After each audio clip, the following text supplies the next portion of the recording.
Music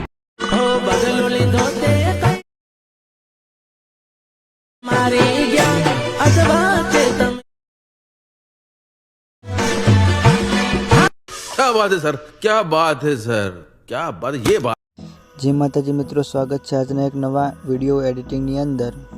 તો તમે જે ડેમોની અંદર જે પ્રકારનું સ્ટેટસ જોયું તેવું જોરદાર સ્ટેટસ એડિટિંગ કરતા શીખવાનો છું। જો તમે મારી ચેનલ પર નવા હોય અને પહેલીવાર આવ્યા હોય તો પ્લીઝ ચેનલને સબસ્ક્રાઇબ એન્ડ લાઈક કરી દેજો। તો ચાલો વિડીયો શરૂ કરીએ। તો ચलिए शुरू करते हैं। ડેમોની અંદર સ્ટેટસ જોયું તેવું જોરદાર ટીમનું સ્ટેટસ એડિટિંગ કરતા શીખવાનો છું। તો મિત્રો એવું સ્ટેટસ એડિટિંગ કરવા માટે આપણે અલર્ટ મોશન એપની જરૂર પડશે અને મિત્રો તમારા જોડે અલર્ટ મોશન એપની લિંક ના હોય તો વિડીયોની ડિસ્ક્રિપ્શન અંદર મારી ટેલિગ્રામની લિંક આપેલી છે, તો ત્યાંથી અલર્ટ મોશન એપ ડાઉનલોડ કરી શકો છો। અને જે મિત્રો ટેલિગ્રામની અંદર જોઈન ના થવાય એ મિત્રો ટેલિગ્રામની અંદર જોઈન થઈ જજો। તો ચાલો મિત્રો આપણે હવે અલર્ટ મોશન એપને ઓપન કરીએ।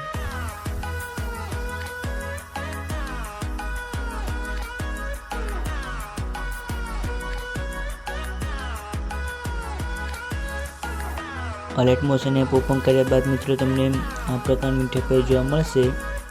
તો સૌથી પહેલાં આપણે પ્લસના બાજુમાં જે પ્રોજેક્ટનું ઓપ્શન દેખાય છે તેના પર ક્લિક કરવાનું છે। ત્યારબાદ મિત્રો આ બધા પ્રોજેક્ટ ખુલી જશે।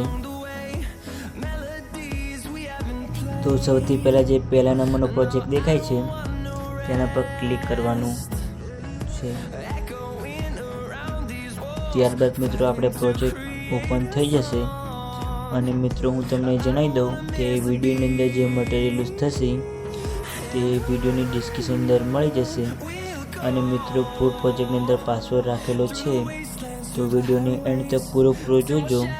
તમને વિડીયોની એન્ડ તક બે અંકને પાસવર્ડ મળી જશે। ત્યારબાદ મિત્રો આપણે પ્લસના ઓપ્શન પર ક્લિક કરવાનું છે। પ્લસના ઓપ્શન પર ક્લિક કરી ગેલેરીને ઓપન કરવાની છે। ત્યારબાદ ફોટાને એડ કરવાનો છે। ફોટો એડ કર્યા બાદ મિત્રો આપણે ફોટાના ઉપર ક્લિક કરી 3 ડોટ પર જઈને એથી ફોટાની સાઈઝને ફૂલ કરી દઈશું। ત્યારબાદ મિત્રો આપણે જે પહેલા નંબરની લેયર દેખાય છે તેના પર ક્લિક કરી આ લેયરની નીચે લઈ જવાનું।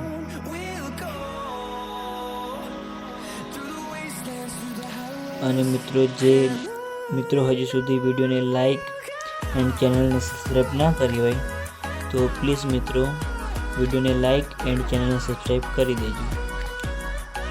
ત્યારબાદ મિત્રો ફરી પ્લસના ઓપ્શન પર ક્લિક કરવાનું છે।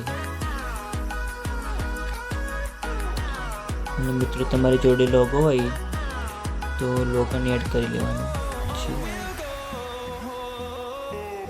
અને જે મિત્રોને ફૂલ પ્રોજેક્ટ ઓપન કરવાનો કોઈ પણ પ્રોબ્લેમ આવે તો તમે મારી ઇન્સ્ટાગ્રામ આઈડીની અંદર મેસેજ કરી શકો છો।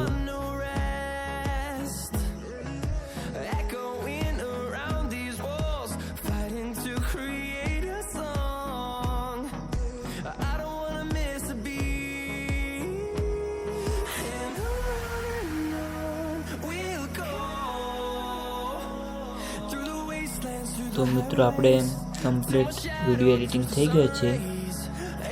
તો હવે વિડીયોને સેવ કરી લઈએ।